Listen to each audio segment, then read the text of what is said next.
This presentation will cover important information about international student and scholar services and maintaining your immigration status while you are at UC Santa Cruz. International Student and Scholar Services, ISSS, is a part of the Division of Global Engagement. In addition to ISSS, the division also includes global initiatives, study abroad, and global programming. ISSS works with international students, helping them to stay in status, know their resources, and adjust culturally and academically. If you ever feel like you don't know where to go for help, come and see someone in ISSS. Advisors. There are many types of advisors at UC Santa Cruz, and each advisor has a specific role. Academic advisors. There are two types of academic advisors at UC Santa Cruz. The first type is your graduate advisor. That is the person you will be speaking with the most. Graduate advisors help with understanding degree requirements, enrollment, educational goals, graduation, graduate student researcher or GSR, and teaching assistant or TA appointments, and other special academic requests and forms. The next type of academic advisor is the faculty advisor. Not all students at the master's level have a faculty advisor.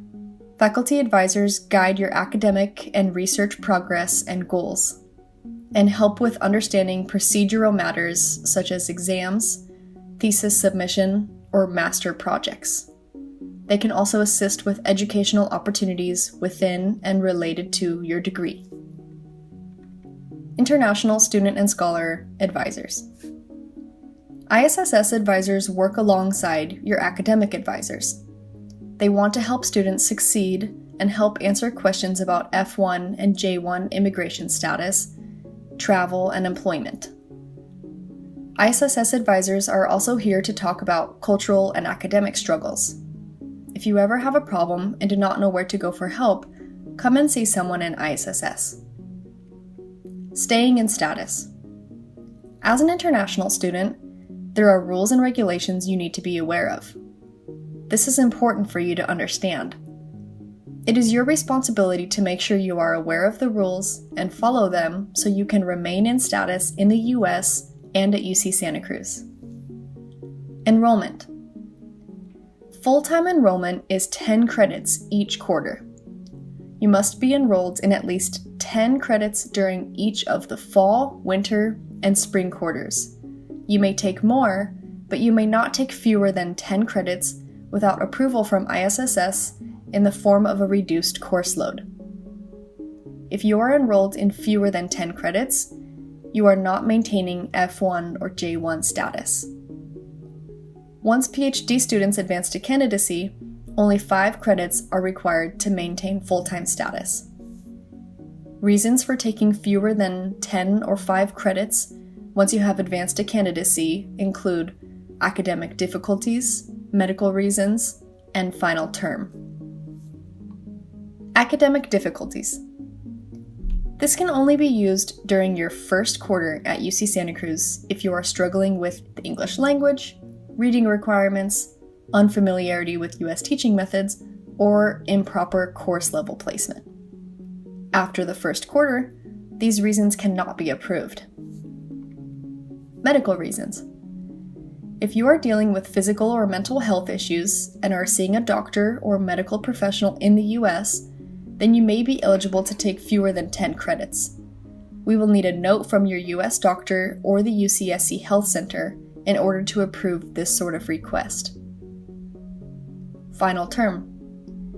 If you are in your last quarter and do not need a full 10 more credits to complete your degree, you may be eligible to do a reduced course load. This can only be done once, so you will need to make sure you are in your last quarter. Address. It is your responsibility to keep your address updated in your UC Santa Cruz portal. All updates must be made within 10 days of the change. Please use this slide as a guide as to how to enter your address. We will need your physical address.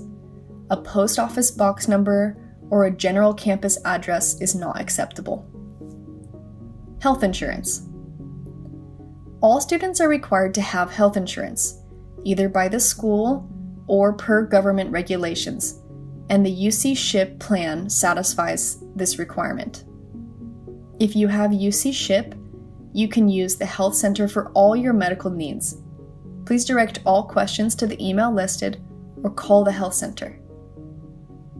If you do not have UC SHIP, you will need to look at your plan documentation to find out where your doctor, pharmacy, and all other resources are located in Santa Cruz. Documents needed as an F-1 international student. I-20.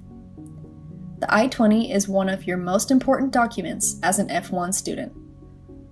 The I-20 is used to apply for a visa and is also the primary document which shows you are maintaining status. This document has a lot of important information such as your SEVIS ID, your program dates, start and end, your major, financial information, and more. Documents needed as a J-1 international student. DS 2019. The DS 2019 is a very important document. It is used to apply for a visa and is also the primary document which shows you are maintaining status. This document has a lot of important information, such as your SEVIS ID, your program dates, start and end, your field of study, financial information, and more. Other documents all students need. Passport. You need to make sure your passport is always valid for at least 6 months into the future. If needed, you can renew your passport while in the US. Visa. The F-1 or J-1 visa is another very important document to be familiar with. The visa will show if you have received a multiple entry or single entry visa. Most students have a multiple entry visa, which means you do not need to renew each time you leave. You should have an F-1 or J-1 visa with an expiration date in the future. Keep in mind that you can remain in the US with an expired visa in your passport as long as your I-20 or DS 2019 and your passport are valid. A visa cannot be renewed in the US and must be renewed at a consulate abroad. We strongly recommend that you do this in your home country so that you will have a place to stay in case the processing takes a long time. You must always have a valid visa in order to enter the US. Once you arrive and complete the check-in process, you will be eligible for a travel signature, which is needed to re-enter the US when you travel next. Each travel signature is valid for 1 year from the date it was signed. I-94. This document shows your personal information, immigration status, and the date showing your most recent entry into the US. It should also show D/S, which means duration of status. You can access this document online through an official government website after you arrive in the US. If any of the information on your I-94 is incorrect, please contact ISSS and let them know. Your responsibilities. Once you arrive in Santa Cruz, you will need to complete some additional steps to ensure you stay in status. The first thing is to complete the check-in process. ISSS will send an email detailing the items you will be required to upload via iGlobal, the same portal that you used to upload your documents to request your I-20 or DS 2019. Next, update your address, even if you will be in temporary housing. Then, make sure you are fully enrolled in at least 10 credits. You must notify ISSS of any changes to the length of your program. Make sure to always read your UC Santa Cruz email and always include your full name and your student ID number. This information allows us to respond quickly and make sure we know who we are replying to. Check-in process. You will receive an email as we get closer to the start of the term with more information on the check-in process. The check-in process must be completed by the deadline listed on your iGlobal checklist, and you must upload your visa, I-94, and complete all other required steps. At this time, there is nothing you need to do, as you cannot complete this step until you arrive in the US. On-campus employment. All J-1 students are eligible to work on campus. However, you must receive permission from ISSS prior to working.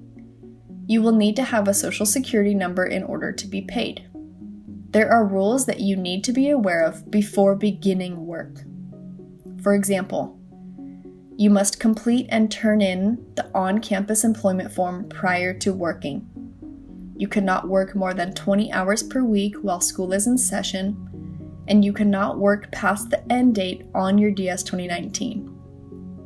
However, the job you choose on campus is flexible and can be in any field, including jobs that are not related to your major.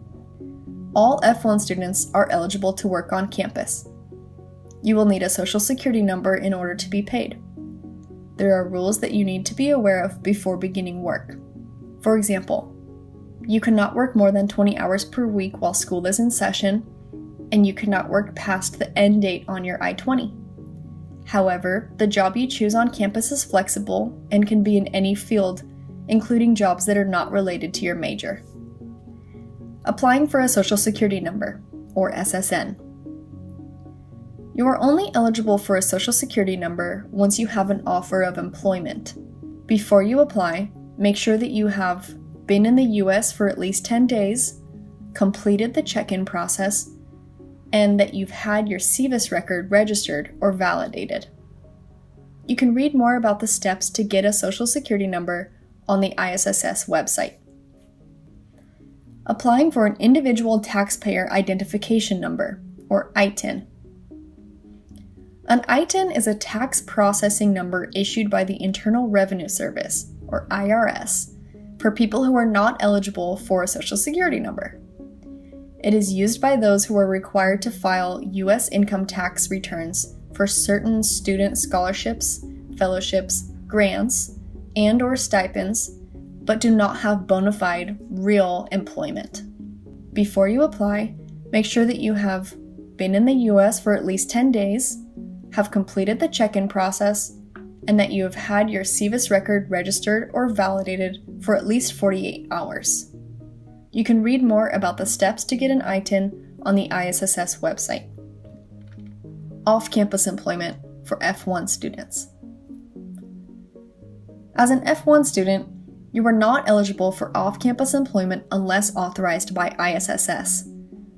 There are two types of off-campus employment: curricular practical training, CPT, which is a possible option for you after you have been enrolled for at least one academic year and attending classes in person in the US, and optional practical training, OPT, which is typically done after you graduate.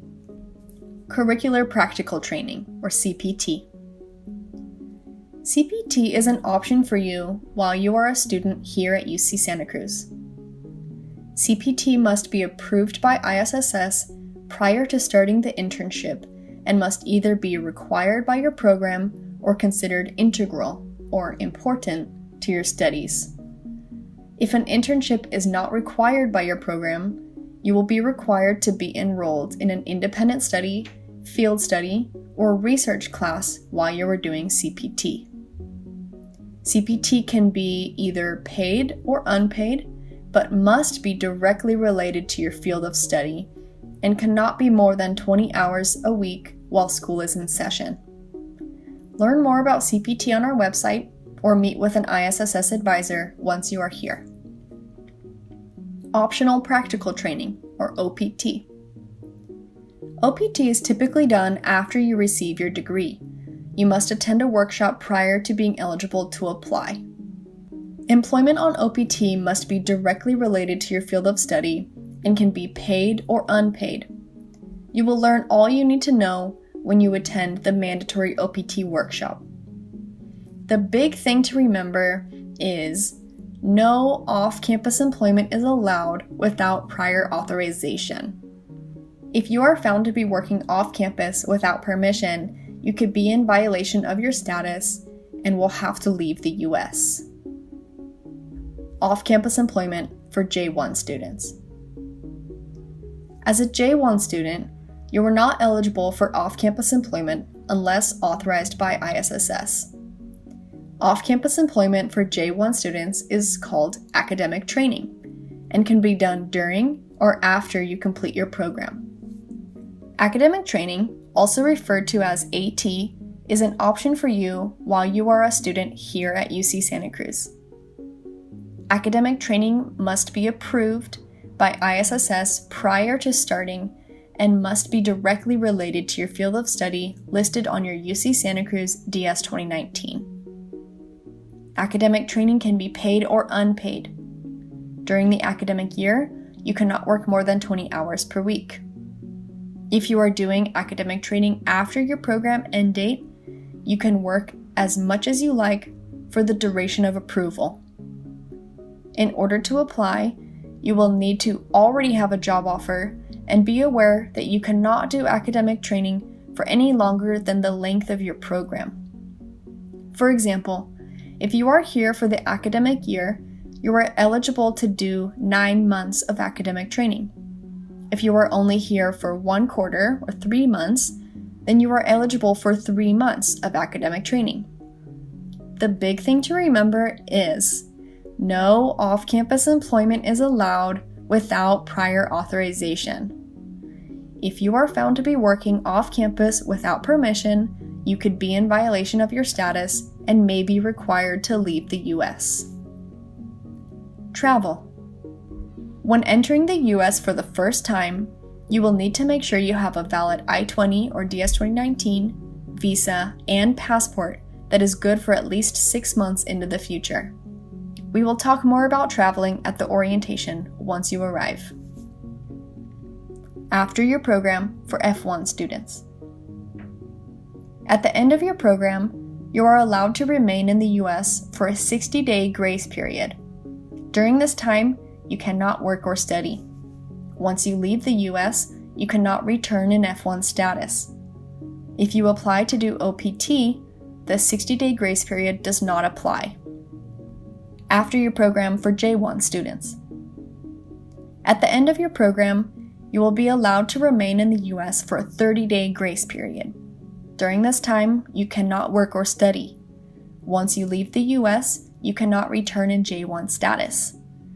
If you apply to do academic training, the 30-day grace period occurs at the end of your academic training. As you plan your travel to Santa Cruz, remember, you must be here for the mandatory International Student Orientation. International Student Orientation is your opportunity to meet other students and get acclimated to Santa Cruz and the campus. You will receive more information on International Student Orientation in your iGlobal checklist and also via email as we get closer to the start of the term. Remember, ISSS is here for you. If you ever have a problem and do not know where to go for help, come and see someone in ISSS. We look forward to meeting you soon.